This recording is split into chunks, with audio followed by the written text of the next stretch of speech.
क़ाल तआला इक़रा बिस्मि रब्बिकल्लज़ी ख़लक़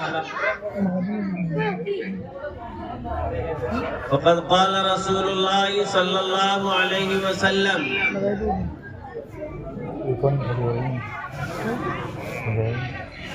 खैरुकुम मन तअल्लमल क़ुरआन व अल्लमह औ कमा क़ाल अलैहि सलातु वस्सलाम। स्टेज पर तशरीफ फरमा हमारे इलाके के पूर्व जवार से तशरीफ लाए हुए उलमाए किराम, दाईं तरफ बैठे हुए हमारे इस कस्बे के और आसपास से आए हुए हमारे मेहमानान इल्जाम, तख्ते के सामने बैठी हुई हमारी माएँ बहनें, प्यारे बच्चों, अस्सलामु अलैकुम व रहमतुल्लाहि व बरकातुहू। बात शुरू करने से पहले मैं तमाम से दरख्वास्त करता हूँ, खासतौर से हमारे बच्चा बच्चियों से, कि खामोशी इख्तियार करें। आप यहाँ एक दीनी जलसे में आए हुए हैं। दीनी जलसे का मकसद क्या है? इस जलसे को कायम करने का हमारे इस महल्ले के जिम्मेदारों का मकसद क्या है?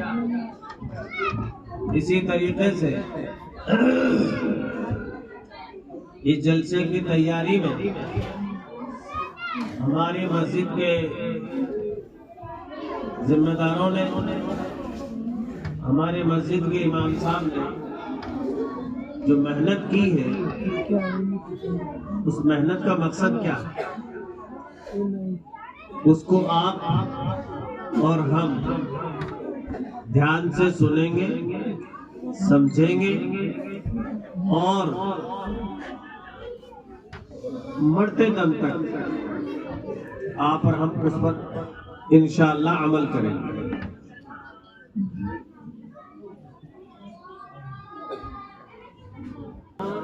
इस मजमे में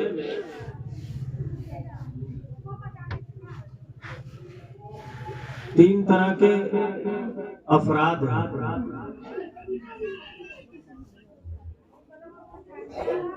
एक तो जिम्मेदारों का,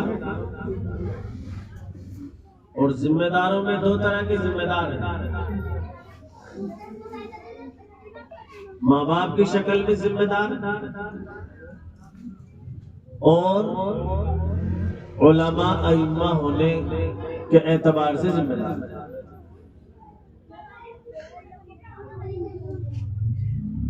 माँ बाप की और तीसरा तबका है हमारी औलाद का और इन मासूम बच्चा बच्चियों का। तो इस मजमे में तीन तरह का मजमा हुआ।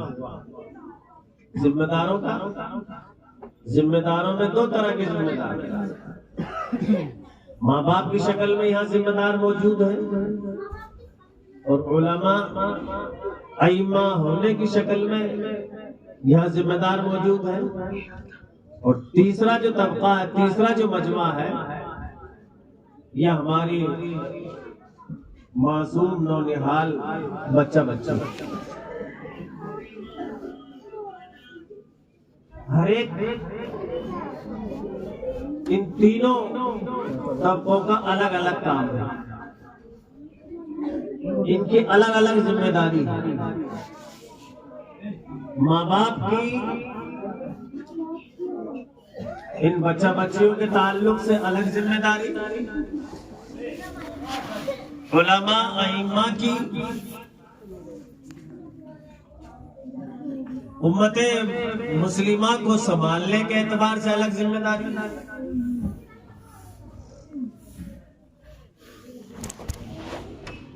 पहले ये दोनों तरह के जिम्मेदार समझे, कि आप और हम, चाहे आप और हम माँ बाप हो और चाहे आप और हम उलमा अइम्मा हो, आप और हम दोनों तबकों के लिए ये मासूम बच्चा बच्ची एक नई पौध, नया पौधा, नया फल, नई खेती, नए बीज की तरह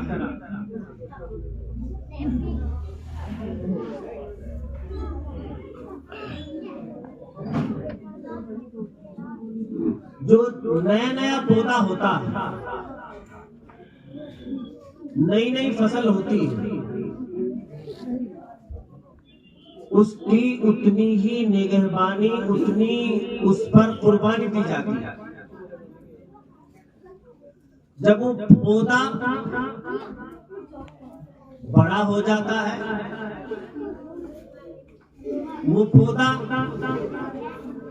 जब फल देने के लायक हो जाता है, तो उसकी जो निगहबान है, उसकी जो रखवाले हैं, उसके जो माली हैं, उसकी जो निगरां है, उनकी जिम्मेदारी और कुर्बानी कम होती चली जाती है। छोटा पौधा होता है और थोड़ी देर के लिए मान लीजिए कि वो छोटा पौधा हमारी इस मस्जिद के सामने है, तो उसकी हिफाजत के लिए, उसकी निगरानी के लिए हमारी इस मस्जिद के जितने भी जिम्मेदार हैं, जितने भी ताल्लुक रखने वाले हैं, जितने भी नमाजी हैं, उन तमाम की उस पौधे की हिफाजत की जिम्मेदारी बन जाती है। और उसकी हिफाजत के लिए अगर उस पौधे में चार दीवारी की बाड़ की जरूरत पड़ती है, तो उसकी चार दीवारी करते हैं, उसकी बाड़ करते हैं। बाड़ करने के लिए अगर कांटों की बाड़ करनी पड़ती है तो कांटों की बाड़ करते हैं, और अगर तारों की और नुकीले और कांटे वाले तार की जरूरत पड़ती है तो उसका इस्तेमाल करते हैं, और अगर जाली वाले बाड़ की जरूरत पड़ती है तो उसका हम इस्तेमाल करते हैं। वो पौधा चाहे कितना ही तकलीफ में महसूस हो, चाहे उसको कांटों से कितनी तकलीफ हो, लेकिन उस पौधे के नफे नुकसान को आप समझते हैं कि अगर हमने इस पौधे की निगरानी कर ली और इस पौधे की हमने चार दीवारी कर ली, इसकी बाड़ कर ली, तो कल को ये पौधा हम नमाजियों के लिए साएदार बन जाएगा। कल को ये पौधा हमारे लिए फल देने वाला बन जाएगा। कल को ये पौधा इंसान को नफा देने वाला बन जाएगा। और ये नफा हमको ही नहीं, इस पौधे से नफा हमको ही नहीं मिलेगा, बल्कि इस रास्ते से जितने भी गुजरेंगे उस पौधे से वो गुजरने वाले नफा फायदा हासिल करेंगे। गर्मी का मौसम है तो छाव हासिल करने के लिए, सस्ताने के लिए, उसके नीचे आराम करने और बैठने के लिए हर एक आने जाने वाला बैठ सकता। अगर वो फलदार है तो इसकी मुद्दत पर आने के बाद वो फल देगा, तो उस फल से हर कोई फायदा उठा सकता है। उसके बचपन में आप और हम, जो ये जिम्मेदार मर्द है या जो जिम्मेदार माँ है, उसके बचपन में हम उसकी बाढ़ की तरफ ध्यान नहीं देते। इस बाढ़ से इसको तकलीफ हो रही है, इस कांटों से इसको तकलीफ हो रही है, इस बुराई से हम भी इसमें दताली या फावड़ा या कुदाली चला रहे हैं या दराती चला रहे हैं, तो इसकी वजह से इसको तकलीफ हो रही है, उसका हमको एहसास नहीं हो रहा है।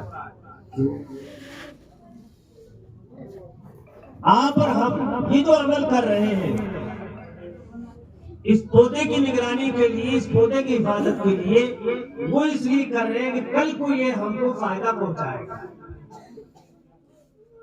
और अगर इसके खिलाफ, ध्यान से समझना, और अगर इसके खिलाफ हमने इसको वैसे ही, इस पौधे को वैसे ही सूना छोड़ दिया, वैसे ही इसको खाली छोड़ दिया, तो यहां से कोई जानवर गुजरेगा, बकरी गुजरेगी, भैंस गाय गुजरेंगे, तो वो उसको रौंद भी सकते हैं, उसको खा भी सकते हैं, उसको तोड़ भी सकते हैं। और हमारे छोटे बच्चा बच्चियों के वो पौधा सामने आ गया तो हमारे वो छोटे बच्चा बच्ची उसको फाड़ भी सकते हैं, काट भी सकते हैं, फेंक भी सकते हैं।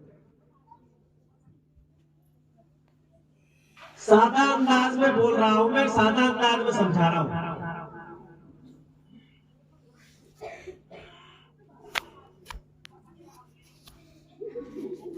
ये खत्म क्यों हुआ वो पौधा? उसकी, इस पौधे के जो जिम्मेदार थे उन्होंने इसकी निगरानी नहीं की, जिसकी वजह से बकरी खा गई। उसकी जिम्मेदार ने इसकी चार दीवारी और बॉर्डर नहीं बनाई, जिसकी वजह से छोटे बच्चा बच्चियों ने उसको तोड़ फोड़ दिया। ऐसे ही दोस्तों बुजुर्गों, आपके लिए, यानी हम जो बाप हैं, जो हम माँ हैं, उनके लिए हमारे मासूम बच्चा बच्ची पौधे, इन पौधों की हमने इसी वक्त से नहीं, हमारी माँ इसी वक्त से नहीं, बल्कि जब से ये हमारे पेट में आए, जिस दिन से हमारे पेट में आए हैं, उस दिन से अगर हमने इनकी निगरानी और सरपरस्ती नहीं की, इनकी देखभाल नहीं की, तो जिस तरीके से उस दुनियावी पौधे के निगरानी और सरपरस्ती न करने की वजह से वो पौधा उजड़ गया, वो पौधा खत्म हो गया, या वो पौधा टेढ़ा मेढ़ा हो गया, जैसा उसको तैयार होना चाहिए था वैसा वो तैयार नहीं हुआ, ऐसे ही हम माँ बाप ने अपनी औलाद की निगरानी नहीं की, इनकी सरपरस्ती नहीं की, तो कल को बजाय ये साया देने के, समझना, बजाय कल को ये साया देने के, बजाय कल को ये फल देने के, ये हमारे लिए, हमारे घराने के लिए, हमारे खानदान के लिए, हमारी बिरादरी के लिए, हमारे इलाके के लिए, और सबसे बड़ी बात ये कि हमारी पूरी उम्मत मुस्लिमा के लिए बदनामी का जरिया है। इनका खुद का मुंह काला होगा और खानदान का, अपने माँ बाप का मुंह काला करना। इसलिए जिस तरीके से हम पौधों की हिफाजत करते हैं, वो खराब ना हो जाए, आगे चलकर ये फल देने वाला बन जाए, आगे चलकर हम इससे साया हासिल करेंगे, आगे चलकर इसकी लकड़ी से हम फायदा उठाएंगे, आगे चलकर इससे हम ही नहीं पूरी इंसानियत फायदा उठाएगी।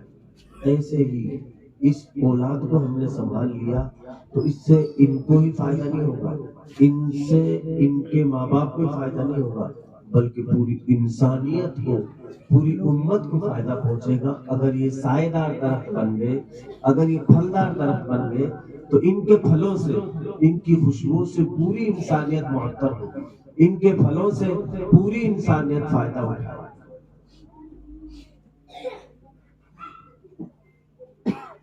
इनकी निगरानी क्या है, इनकी सरपरस्ती क्या है?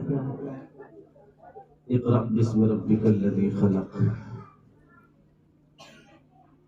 तालीम सबसे अहम और खास जरूरी जो चीज है, मेरी माँ बहनों और मेरे भाइयों, बुजुर्गों, चचाओं, सबसे खास जरूरी जो चीज है वो तालीम है। जहाँ तालीम होगी, इल्म होगा, वहाँ रोशनी होगी। अभी ये चारों तरफ रोशनी हो रही है, हर एक एक दूसरे को पहचान रहा है, हर एक एक दूसरे को जान रहा है, हर एक नफे नुकसान से बच रहा है।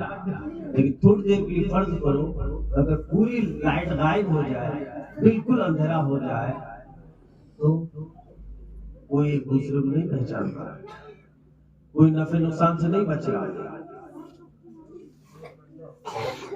रोशनी का फायदा क्या हुआ? रोशनी का फायदा हुआ इम्तियाज, फर्क। तो मुझे कदम कहाँ रखना चाहिए? बीच में बच्चा बच्ची बैठे, इनके ऊपर रोकता हुआ निकलूं या रोशनी हो रही, रास्ता बना हुआ, रास्ते में होके निकलूं? इसका फायदा रोशनी से हासिल। ऐसे ही इल्म एक रोशनी है। दुनिया और आखिरत में चलने के लिए इल्म रोशनी है। जहालत एक अंधेरा है।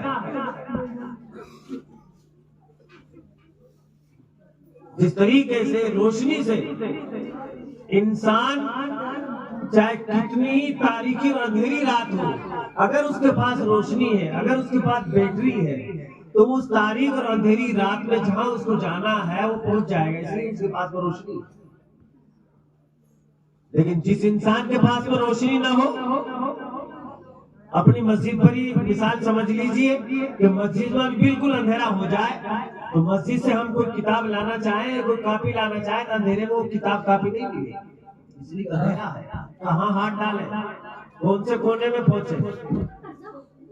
इसलिए सबसे जरूरी जो चीज है वो है तालीम।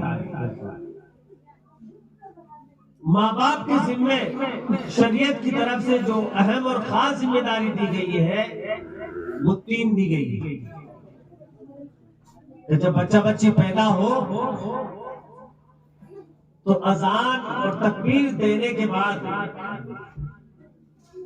खासतौर से हमारी माए एक मसला समझे कि जब हमारे यहाँ बच्चा बच्ची पैदा हो जाता है तो माँ फरमाए, भाई आपके यहाँ का तो मुझे ज्यादा मालूम है, थोड़ा बहुत तो मालूम है, लेकिन लग ऐसा रहा है मुझे थोड़ा बहुत मालूम है वो सही है कि अक्सर तो अजान तकबीर दिलवाती नहीं है। अक्सर तो अजान तकबीर दिलवाती नहीं है। क्या वजह है? कुछ तबका, कुछ हमारी माँ बहनें तो है जिनको इसका इल्म, इसका नफा नुकसान, इसका फायदे का पता ही नहीं। दूसरी वजह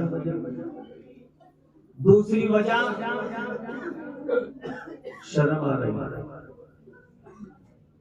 तीसरी वजह हम जैसे हाफिजियों को, मौलवियों को तलाश कर रहे हैं अज़ान देने।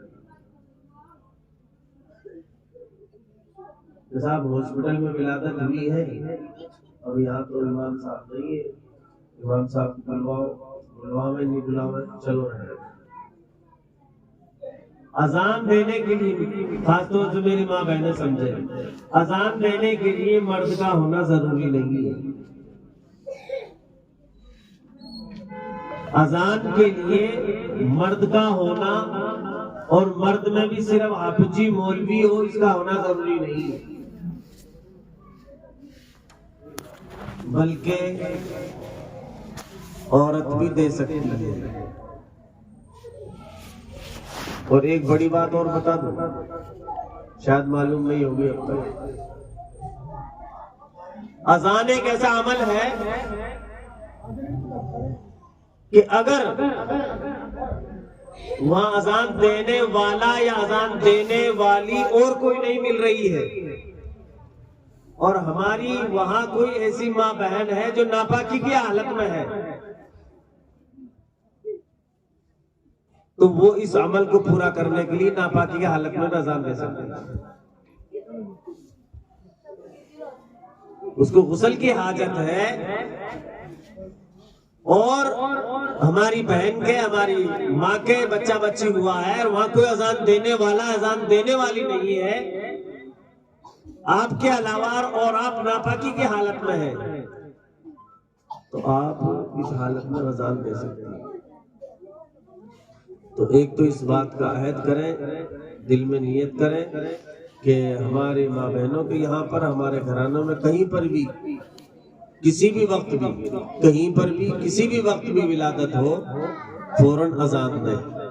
सीधे कान में अजान, तो उल्टे कान में तकबीर।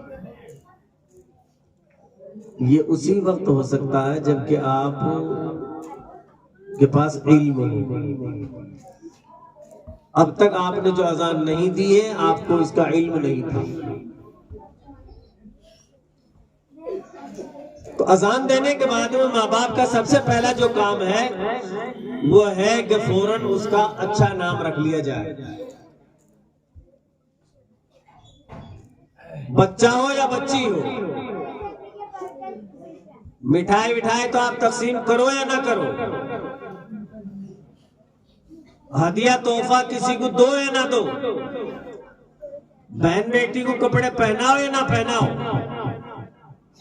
ये जो चीज मैंने बोली इनका कहीं सबूत नहीं है, लेकिन आपकी थोड़ी सी हैसियत हो तो अकीका करो। मिठाई तकसीम का कहीं जिक्र नहीं है। तो बेटा हो गया, पोता हो गया, नवासा हो गया, भतीजा हो गया, भांजा हो गया है, तो साहब मिठाई तकसीम करो, मिठाई का कहीं जिक्र नहीं है। बहन बेटियों कपड़े पहनाने का, लेने देने का कहीं जिक्र नहीं है, लेकिन अकीके का जिक्र है। आपका ये बच्चा बच्ची 7वें दिन का हो जाए तो इसका अकीका करो। और अकीके को भी आप समझ लीजिए, अकीका करना एक सुन्नत है। इसका फायदा क्या है? आप आपके बच्चे के नाम का लेकर अकीका करेंगे कि मैं जो जानवर ज़िबा कर रही हूँ, ज़िबा कर रहा हूँ,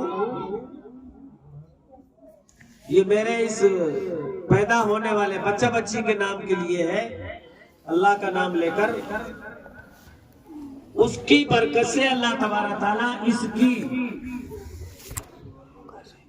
जितनी भी बीमारियां हैं, जितनी भी परेशानियां हैं, उन तमाम बीमारियों को और परेशानियों से अल्लाह ताला उस अकीके की बरकत से खत्म फरमा देते, दूर फरमा देते।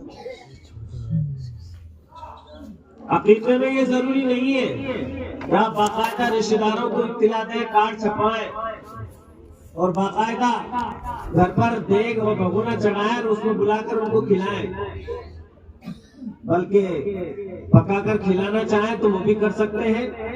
और जानवर ज़िबा किया और उसके सूखे गोश्त को जिस तरह बकरीद के अय्याम में हम गोश्त तकसीम करते हैं, इस तरीके से रिश्तेदारों में तकसीम करना चाहें तो तकसीम कर सकते हैं।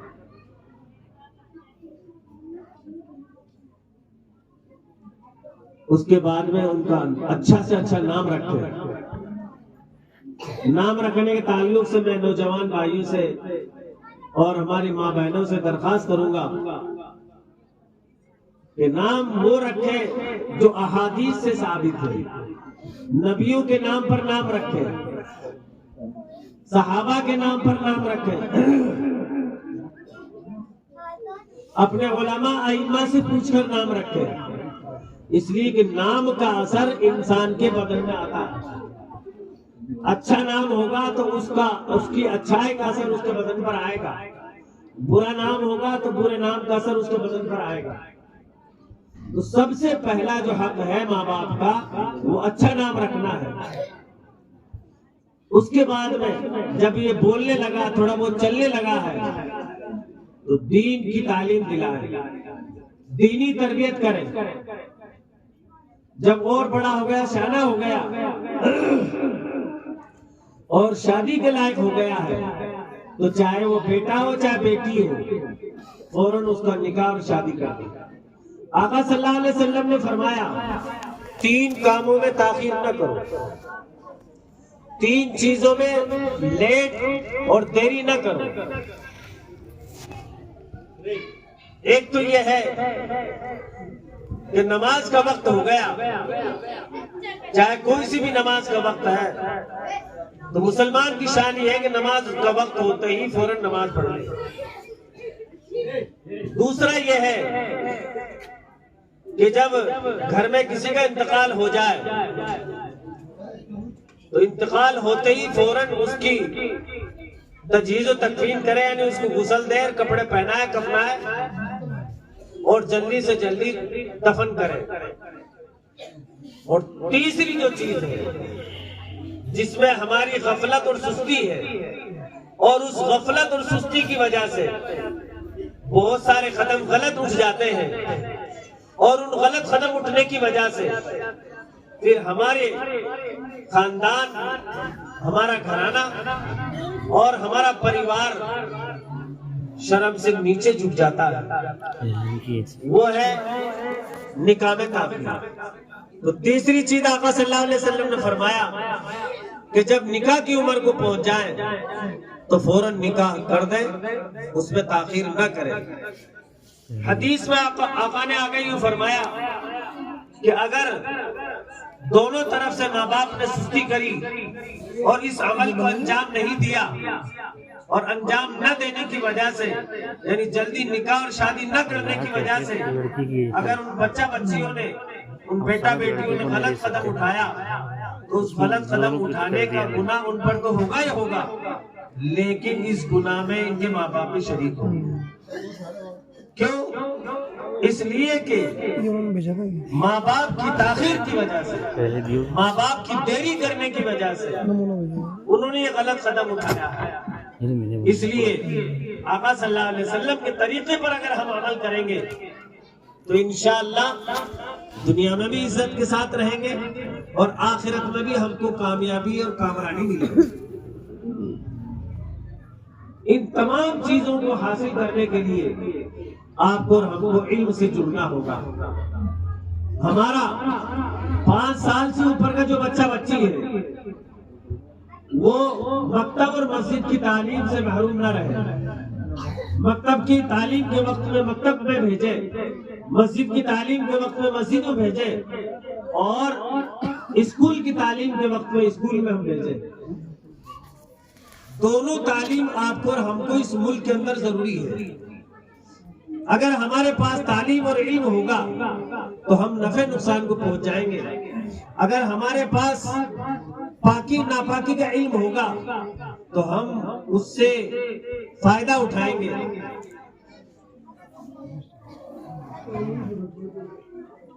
एक इलाके का ही वाकया कि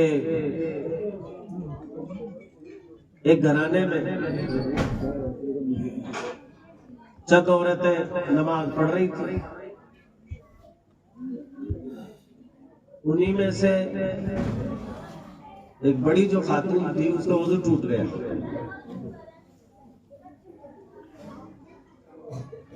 वजू टूट गया तो उसके जो अल्फाज थे वो जैसे थे, लेकिन समझाने के लिए मैं बोल रहा हूं आपको। अरे कि मेरा तो वजू भी टूट गया, नमाज बाकी है, दोबारा वजू करने जाना पड़ रहा। तो वहीं उसी मजलिस में, वहीं उस मजलिस में एक नौजवान खातून जिसको इसका इल्म नहीं था कि रीह के खुरूज की वजह से, हवा के निकलने की वजह से वजू भी टूट जाता है। बाद में इजहार किया कि हमको तो इसका मसला मालूम था ही नहीं, अब तक ऐसे ही नमाज पढ़ती रही। तो ऐसा क्यों हुआ उनके साथ? ऐसा उनके साथ इसलिए हुआ उनको इल्म नहीं था। इसलिए मैं आप हजरात से इस जलसे के उन्वान से 2-3 चीजों पर खास तवज्जो दिला रहा हूँ। एक तो हम अपने औलाद की निगरानी करें, सरपरस्ती करें। दूसरे, इनको तालीम से जोड़ें। मकतब की तालीम के वक्त में मकतब की तालीम से जोड़ें और मकतब की तालीम से फारिग हो जाएं। स्कूल के वक्त में, कॉलेज के वक्त में कॉलेज में भेजें। इंशाअल्लाह आइंदा यही औलाद हमारे लिए साएदार और फलदार दरख्त बनेंगे। इससे आप और हम इंशाअल्लाह फायदा उठाएंगे। अल्लाह तबारक ताला हमें कहने सुनने से ज्यादा अमल करने की तौफीक अता फरमावे और इस जलसे को हमारे जिम्मेदारों ने, हमारे मस्जिद के कमेटी ने, इमाम साहब ने, जिन माओ बहनों ने, जिन बुजुर्गों ने कुर्बानी दी है, अल्लाह ताला उन तमाम की कुर्बानी को कबूल फरमावे। आमीन सुम्मा आमीन या रब्बल आलमीन। व आखिर दावाना अनिल हम्दुलिल्लाहि रब्बिल आलमीन।